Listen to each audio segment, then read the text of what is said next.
Et donc, je vous invite ce matin à partager une réflexion sur un thème, bien sûr, toujours d'actualité, mais qui mérite une profonde réflexion parce que quelquefois, ça peut être oublié aussi, hein.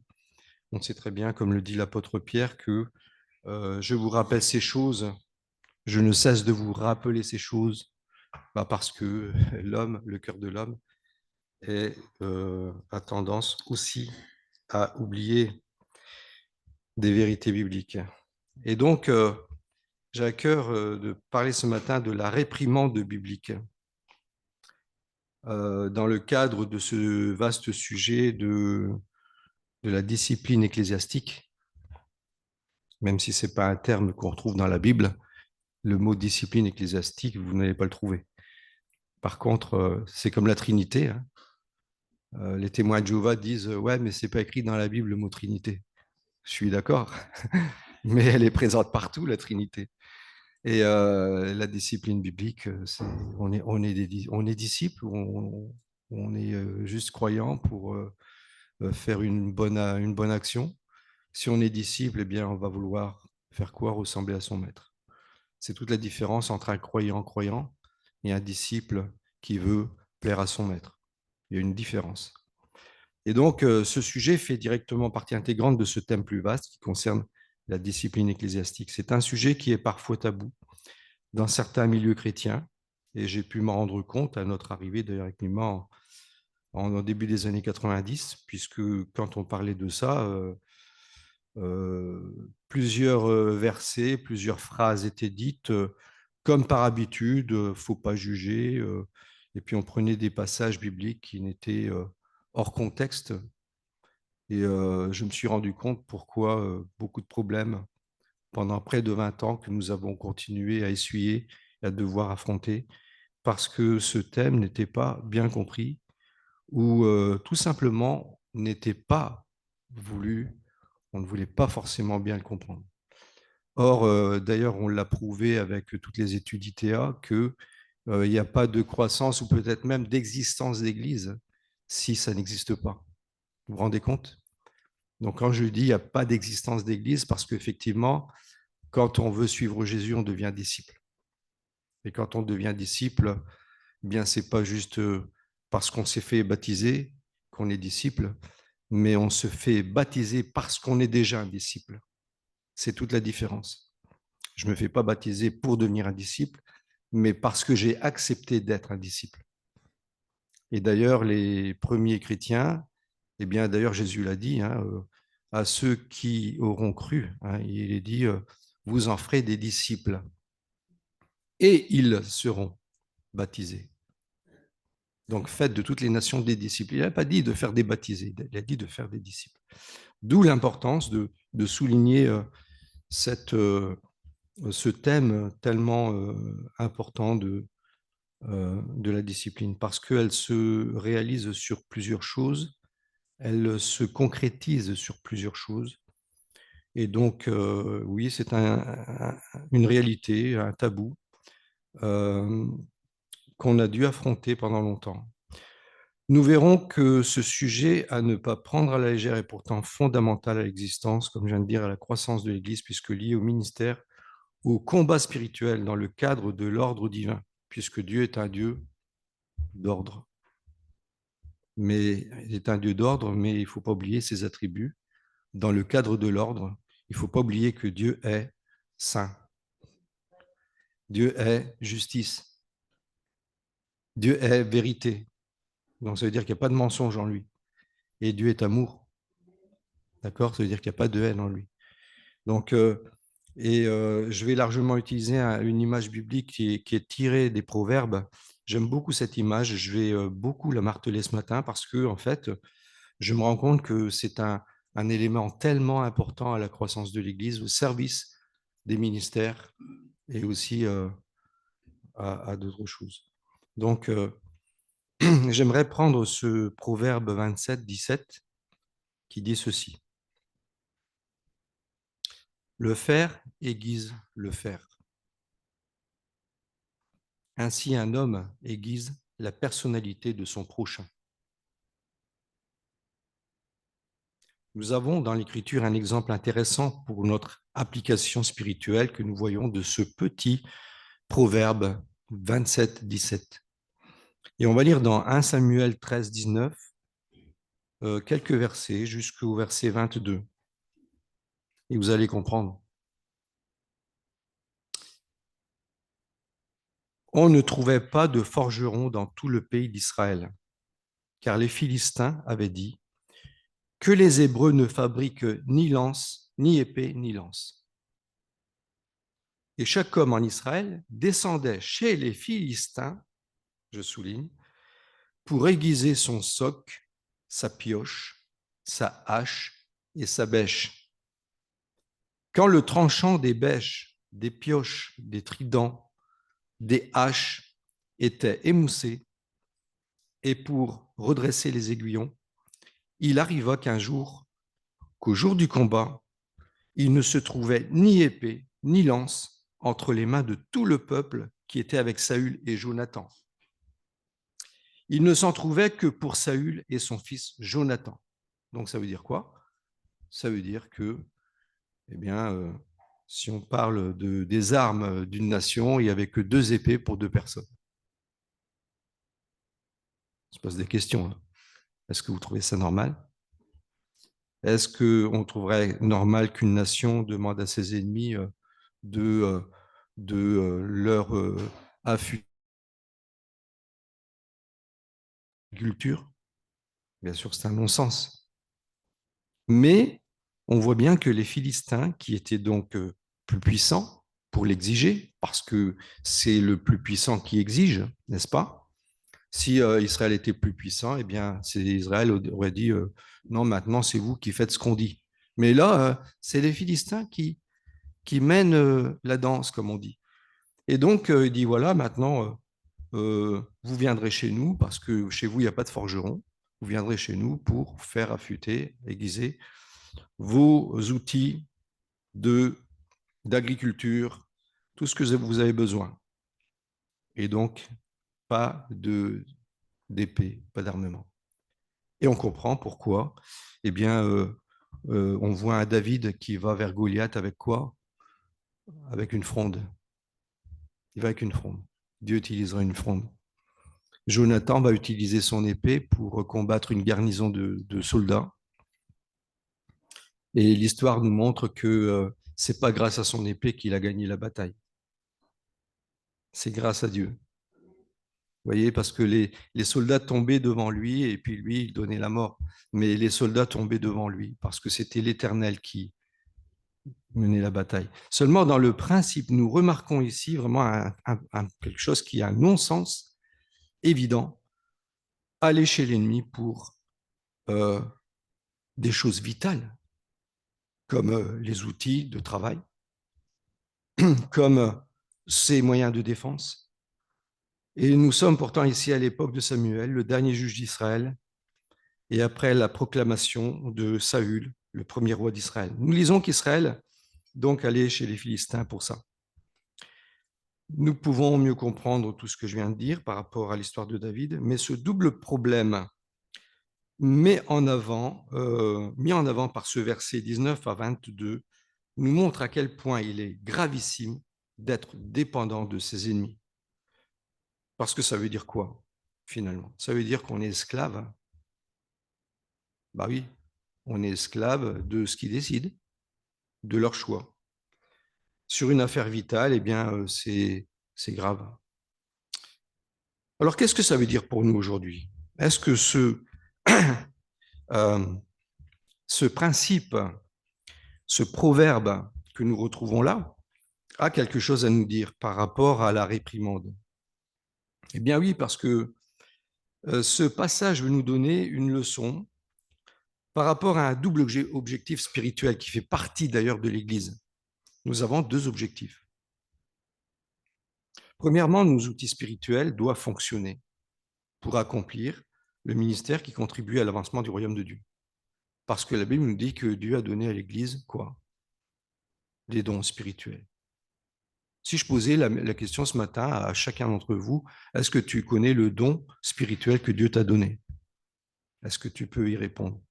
Si tu dis non, Alors, moi, je pourrais reprendre une autre question. Pourquoi ne l'as-tu jamais demandé à Dieu de t'éclairer?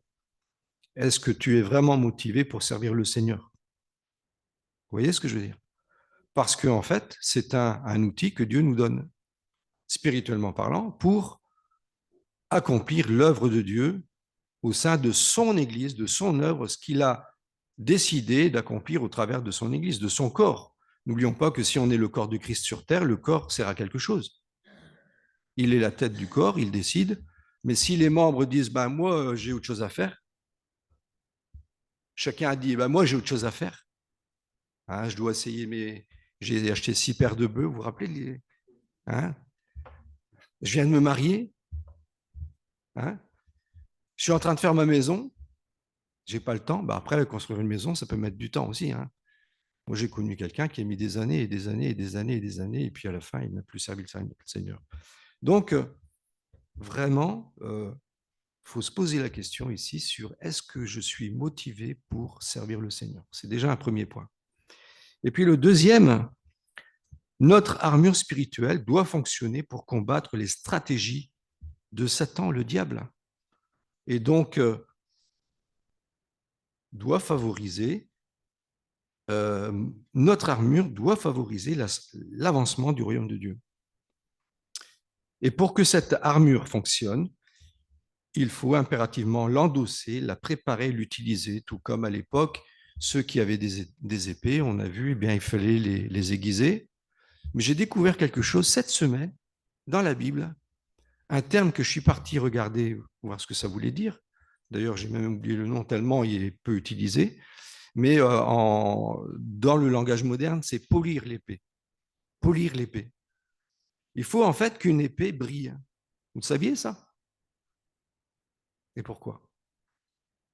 Il y a deux raisons en vérité. Celui qui a étudié les matériaux savent que plus une surface est fissurée et plus elle risque de casser. Plus elle est finie et polie, eh bien, il y a moins de fissures possibles et le brillant indique non seulement qu'une autre épée va glisser dessus, mais elle risque moins de se casser. Il y a une double raison. Vous voyez ce que je veux dire? Eh bien, dans la Bible, il parle de polir aussi les épées. Et ça fait partie aussi d'une préparation spirituelle pour nous. Ça veut dire quoi? Parce que pour nous, c'est facile de dire ah, il faut utiliser l'épée d'esprit, on connaît, ah, on l'a déjà lu 20 fois, Éphésiens chapitre 6, on connaît l'épée de l'esprit. Mais moi, maintenant, je pose la question. C'est bien de connaître un verset, prenez l'épée de l'esprit. Mais qu'est-ce que tu as compris de ce que cela veut dire? Est-ce que c'est bien de connaître le verset ou c'est mieux de pratiquer le verset? Vous voyez ce que je veux dire? Parce que Jésus, lorsqu'il a été tenté dans le désert, il a utilisé l'épée de l'esprit. Le diable a utilisé aussi la Bible à sa manière, mais ce n'était pas l'épée d'esprit, c'était une interprétation, comme on pourrait le faire aujourd'hui vis-à-vis de la discipline, du péché, et dire ah mais il ne faut pas juger, il ne faut pas ceci, pas cela. Et puis finalement, on est complètement à côté de la plaque, comme on dit dans notre région. C'est pas ce que Dieu dit. On ne peut pas prendre un verset hors du contexte, comme l'a fait le diable. Et Jésus, il a dû ramener les choses dans l'ordre en disant, oui, mais il est écrit aussi. Et quand on dit les choses dans l'ordre, alors ça devient l'épée de l'esprit. Il faut comprendre vraiment le sens profond d'une phrase. Ce n'est pas juste dire, ah, c'est l'épée de l'esprit, c'est la parole de Dieu. C'est bien, je le sais hein, depuis longtemps. Eh bien, amen. Mais est-ce que tu le pratiques? C'est tout simplement savoir l'utiliser au bon moment avec les paroles appropriées qu'elle contient, comme Jésus l'a fait lors de la tentation dans le désert. Et la suite du verset du Proverbe 27, 17, il est bien écrit, le faire aiguise le faire. Ainsi, un homme aiguise la personnalité de son prochain. Donc, il prend un exemple physique pour parler d'une chose spirituelle. Vous voyez? Physique, c'est-à-dire que, bah oui, il faut une lime, il faut quelque chose pour affûter, pour aiguiser un outil en fer, pour aiguiser une épée.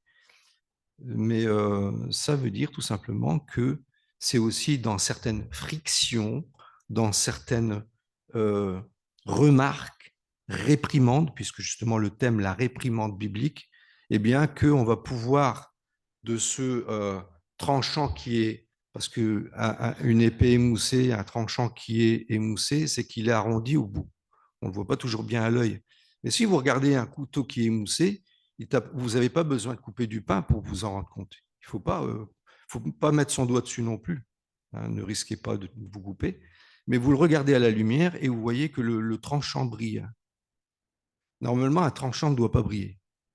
Et il brille parce qu'en fait, la face, elle s'est écrasée. Et donc, la lumière vient dessus. D'accord? Et donc, vous voyez du brillant sur la partie émoussée. Mais quand c'est affûté, quand c'est bien aiguisé, eh bien, c'est tellement pointu qu'il n'y a pas de lumière. Vous voyez ce que je veux dire? Donc, ça veut dire quoi pour nous? Ça veut dire qu'il y a un travail. Il y a un travail. Vous savez, quand on meule ou on aiguise un outil, eh bien, il y a un effort à faire. Il faut enlever quelque chose. Il faut enlever ce qui n'est pas bon. Et en langage spirituel, pour nous, enlever ce qui n'est pas bon, c'est le charnel. Vous avez compris? C'est enlever le charnel. Il y a quelques fois, et quand on frotte, qu'est-ce qui se passe? Ben, c'est une friction. Quand on dit il y a des frictions, ben oui, il y a des frictions, c'est chaud, ça chauffe, ça chauffe, ça chauffe, mais c'est parfois tout à fait utile, je dirais même indispensable, parce que plus il y a des frictions et plus ça veut dire quelque chose. Ça veut dire qu'il y a des choses à mettre en ordre. Pour pouvoir aller de l'avant, pour pouvoir affûter, aiguiser nos outils, nos armes, eh bien, nous devons passer par là.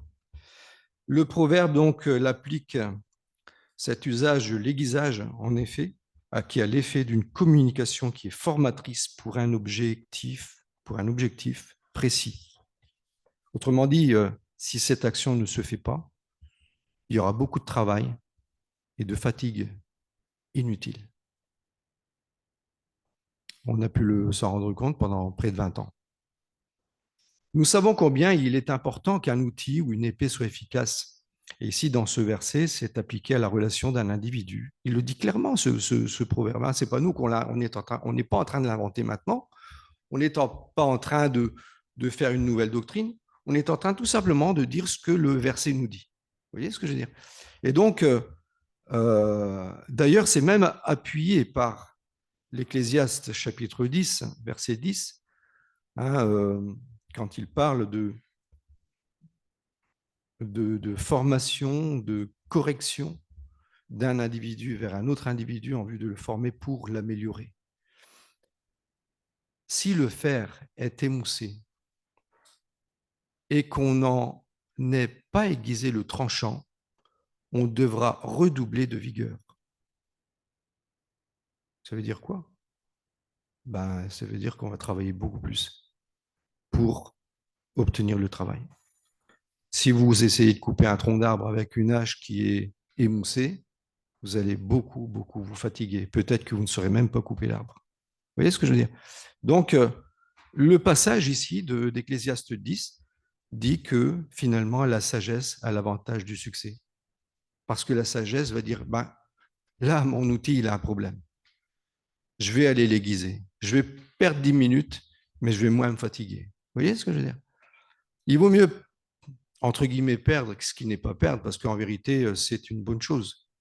C'est de la sagesse, tout simplement, de la pure sagesse, que de faire l'action qui contribue à améliorer une situation, soit d'un outil, soit d'un combat, soit avec nos armes. Il ne s'agit pas d'une option pour celui qui veut bien l'entendre. Hein. Il dit, ah ouais, mais ça, c'est pas pour moi. Il s'agit d'un impératif que nous retrouvons au travers d'une série de proverbes qui nous parlent de la réprimande éducative. D'ailleurs, les proverbes nous sont donnés pour une application spirituelle qui s'adresse à des individus spirituels. Parce que nous, Église, on doit aussi lire les proverbes. L'Église qui fonctionne avec l'Esprit de Dieu et la parole de Dieu. Parce que la foi est intrinsèquement liée à la parole de Dieu. Sinon, ce n'est pas la foi. Dans le Proverbe, chapitre 3, verset 11, le premier que j'aimerais lire, eh bien, il dit ceci, « Ne méprise pas, mon fils, la correction de l'Éternel, et ne t'effraie pas de sa réprimande, car l'Éternel réprimande celui qu'il aime, comme, comme un père, l'enfant qu'il chérit. » Donc, la réprimande, c'est de la haine ou de l'amour? C'est de l'amour. C'est de l'amour pur, puisque c'est pour corriger. Et c'est dans la pensée même de Dieu, de son cœur de père, puisqu'on est enfant de Dieu. Ça veut dire que Dieu, il a un cœur de père. On est d'accord? Deuxième proverbe, chapitre 10, verset 17. Celui qui garde l'instruction prend le chemin de la vie, mais celui qui oublie la réprimande s'égare. Je vais lire maintenant tous les proverbes. Je ne vais pas les commenter chacun, mais je vais souligner quelques points. Le proverbe 21, verset 1, dit « Celui qui aime être corrigé aime la connaissance.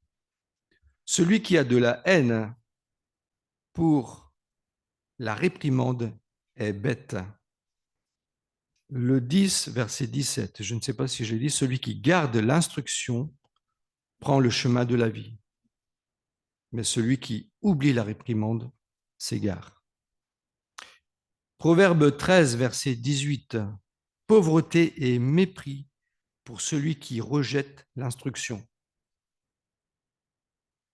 Mais celui qui tient compte de la réprimande est honoré. » Proverbe 15, verset 5, « Le stupide dédaigne la correction de son père, mais celui qui a égard à la réprimande agit avec prudence. »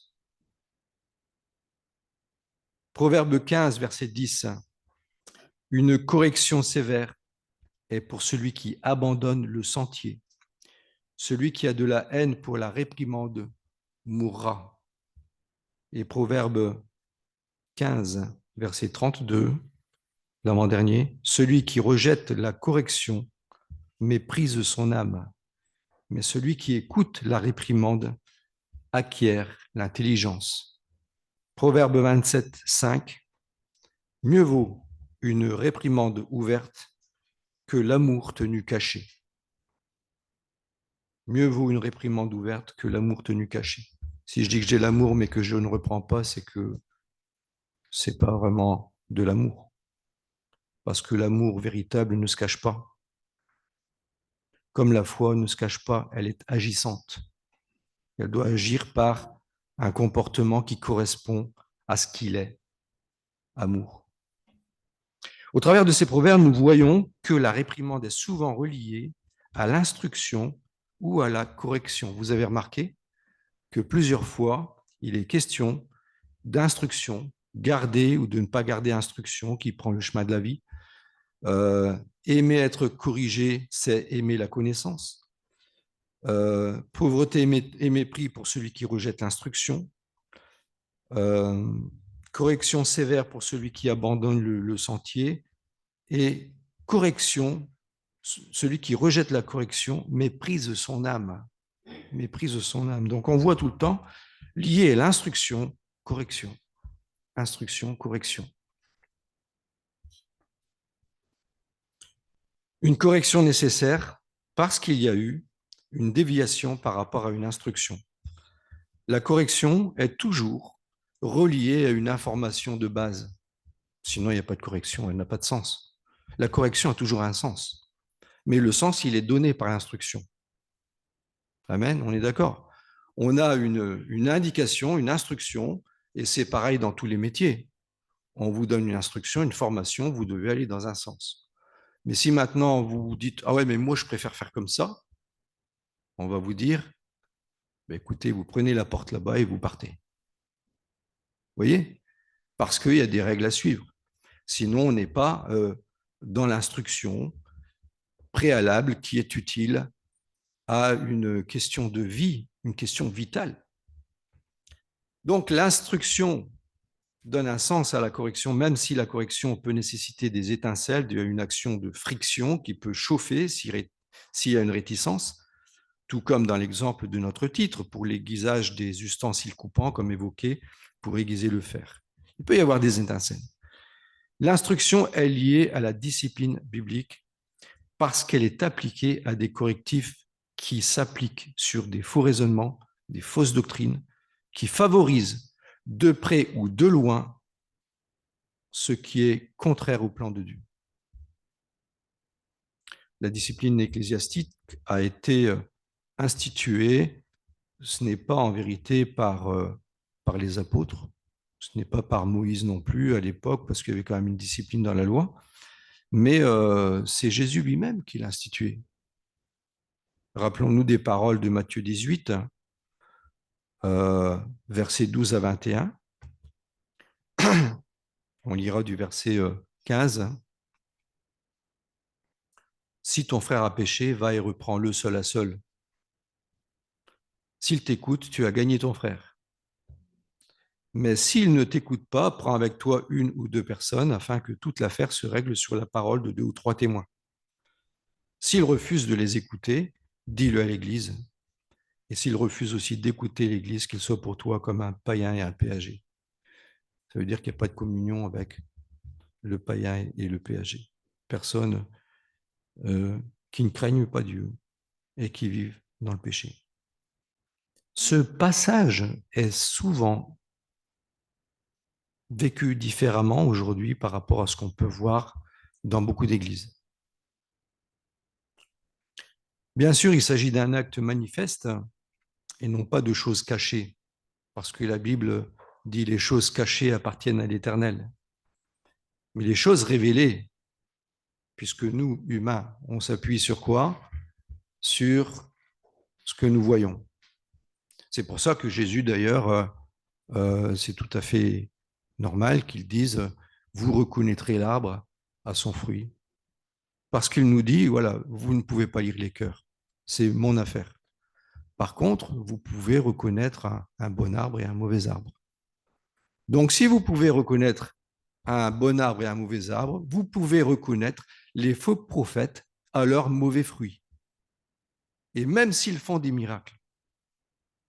Parce que dans le texte de Matthieu 7, c'est ce qu'il dit Jésus, hein, vous ne les reconnaîtrez pas aux miracles qu'ils font.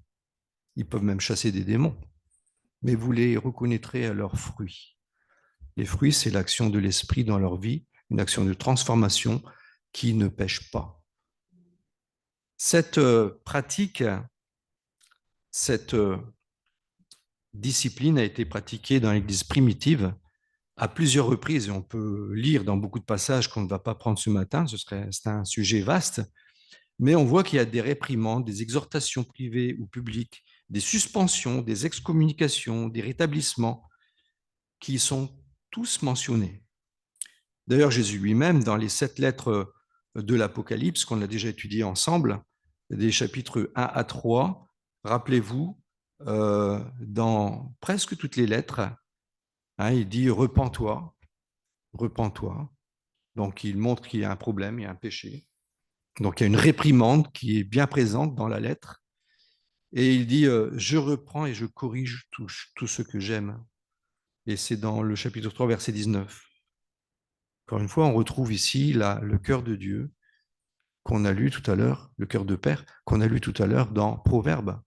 Hein, je reprends et je corrige tous ceux que j'aime. Les 3 buts de la discipline, c'est ramener le croyant de son erreur en lui faisant prendre conscience de son péché et en l'amenant à la repentance. Ça, c'est le premier point. Plutôt que de dire ramener, je dirais aussi gagner le pécheur, le croyant de son erreur, de son faux raisonnement, de sa fausse pratique, de son égarement, pour lui faire prendre conscience de son péché et l'amener à la repentance. Le deuxième, qui est aussi important, qui fait partie du même sujet, c'est protéger l'Église contre la gangrène et les loups en retranchant le membre dont les péchés connus ou l'enseignement erroné pourraient en inciter d'autres à suivre son exemple.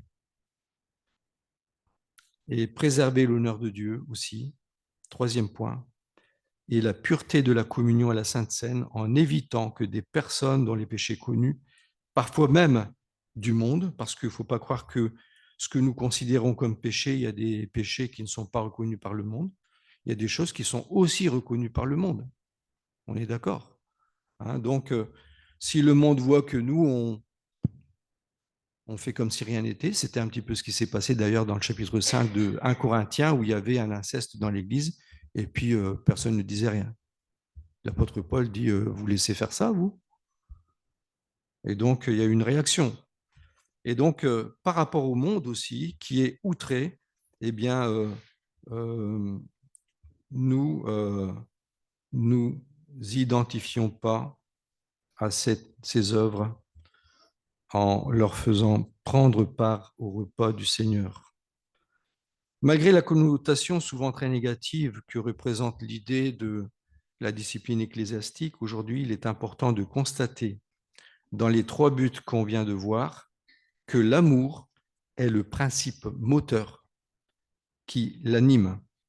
Un amour qui change d'objet en fonction de la réaction du pécheur à la discipline. Par exemple, une personne qui a fait quelque chose de grave mais qui se repent, eh bien, il a fait quelque chose de grave, il n'est plus en communion. En vérité, dès l'instant où, euh, où il vit cette situation, sur le plan spirituel, il n'est déjà plus en communion. Ça vient de Dieu. Mais après, le fait que nous, on en est conscient, eh bien, on ne peut pas accepter la communion dès lors que nous sommes conscients du problème. Sinon, ça veut dire qu'on accepte aussi, qu'on participe à ces actions. Mais dès lors que ce pécheur se repent, qu'est-ce qui se passe? Eh bien, on lui pardonne. On lui pardonne. Ça veut dire qu'on retrouve la communion. Ça ne veut pas dire que maintenant, voilà, si celui-là, il m'a volé 1000 euros, je vais continuer à lui prêter de l'argent. Ça veut dire que je vais quand même faire attention. Je ne vais pas faire confiance tout de suite, mais je lui pardonne. Ça veut dire que je ne vais pas avoir de rancune. Je ne vais pas le rejeter par rapport à la communion fraternelle. Vous voyez, je vais le considérer, comme dit la Bible, comme un frère. Je le considère comme un frère. Donc, c'est deux choses différentes, mais c'est important qu'on considère que l'amour, eh bien, c'est aussi le pardon. Ensuite, on a cette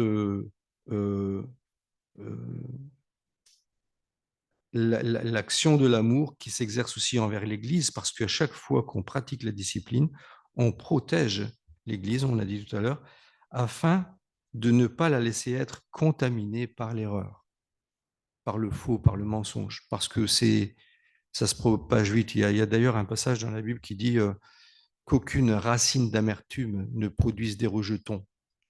Ça veut dire que quand il y a de l'amertume chez une personne, un refus de pardonner, l'amertume, c'est ça en fait, hein. Et puis que on en parle, on en parle, on en parle, la personne qui vit cette souffrance, qui refuse de pardonner, peut entraîner des gens dans son raisonnement. Vous voyez? Et ça s'appelle des racines d'amertume qui peuvent détruire le troupeau, qui est aussi l'œuvre d'un loup finalement, parce que c'est le loup ne sait pas pardonner. Le loup ne connaît pas l'amour de Dieu. Ce n'est pas une brebis. Et enfin, cet amour s'exerce envers Dieu, dont la gloire et l'honneur ne doivent pas être souillés au sein de son peuple par un pécheur rebelle. Il y a un passage qui me vient à l'esprit, c'est sanctifier le nom de Dieu dans la Bible. Sanctifier le nom de Dieu, c'est le nom que nous portons, c'est que nous vivons la sanctification en parlant du Seigneur. Parce que si je parle du Seigneur et puis que je vis dans le péché et que le monde voit, qu'est-ce que ça va être? Un scandale. Ils ne vont plus écouter l'évangile. Ils seront scandalisés. Et le nom de Dieu, il est sali. Et c'est ça le sens aussi de la discipline, c'est de protéger le nom de Dieu dans nos paroles, dans nos comportements, dans notre Église. Ces trois buts nous rappellent clairement que le pécheur qui fait l'objet de la discipline ne doit pas être le seul bénéficiaire de notre amour. Il s'agit bien de ces trois sujets, de protéger l'Église aussi et de préserver l'honneur de Dieu. En conclusion, eh bien, recevoir l'instruction, puissions-nous véritablement recevoir l'instruction et les corrections ou réprimandes, comme on l'a dit tout à l'heure, et comprendre l'enjeu vital que le service du Seigneur et l'avancement du royaume de Dieu dans ce combat spirituel que nous vivons pour proclamer l'Évangile et la vérité. Que la grâce de Dieu soit avec nous tous. Amen. Amen.